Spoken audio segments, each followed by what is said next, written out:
This video should actually be fairly short today. I want to demo a miking technique, and that is using a stereo pair for a spot mic on a soloist within an ensemble. I recently recorded a piece for solo classical guitar and chamber orchestra. So this was a live performance, and for the live performance, the guitarist who also wrote the piece brought an amplifier and a mic, and he set the amplifier on the floor, and that was for the live audience. And in a perfect world, my main stereo pair for the ensemble would have picked up the soloist in the right level and position within the stereo field. But in this instance, the guitar just didn't make it into my main pair, so I needed to spot mic him. So I'm going to make an analogy here. When I was, before I was born, a year before I was born, my family had a reunion, and they had this nice photo taken in our basement. All my cousins, aunts and uncles, mom and dad, grandma and grandpa, they were all there, but I wasn't. So a year later, when I was born, they took a baby photo of me and they pasted it on my dad's lap. And you can tell I'm pasted there. The lighting's different, the shading, you can see the edges of the cutout. That's what I think a mono solo mic often sounds like, because depending on the relative levels of your soloist and your ensemble, you probably need to close mic the soloist. When you close mic an instrument, it sounds very different from what you would otherwise, how you would otherwise mic this instrument without the ensemble next to him.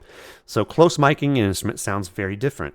And if you have just one channel, to me, it sounds like it's pasted in front of the orchestra. No matter how far up you pot the solo channel, how far left and right you pan it, it just sounds pasted. And one way I've found to smooth that out a little bit is to use a stereo pair on the soloist. So in this instance, I used a closely spaced pair of cardioids. And so these two mics were parallel, and so it's not like ORTF or anything like that. They were closely spaced pair, and it was about 23 centimeters, probably about a foot or 14 inches from the guitarist. I did mic the guitar instead of the amp. It was just a much better sound, especially with stereo. But the reason I'm doing this is that it helps smooth out the soloist a bit so it doesn't feel like it's pasted.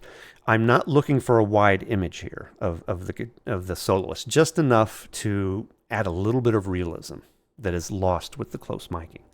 So I'm not going to talk much more. There are psychoacoustics involved here, but let your ears be the judge and let me know if you think this is an improvement. So I'm going to play a loop of this piece, and the first time through it, I will A-B between the main pair for the orchestra without the spot mic, A-B between that and then the spot mics by themselves, panned hard left and right, just so you can get an idea of what I'm getting from these two channels, the spot mic. And then the next time through, I will A-B it. I should say, one thing that is nice when you use a pair of mics this close together, you can use either one of these as a mono spot as well if you don't like the stereo. So the second time playing this loop, I will A-B between the stereo pair mixed and panned what I think is appropriately versus just one of those mics in mono. Now, how you pan it is important, but that's for you to decide. I panned this hard left and center.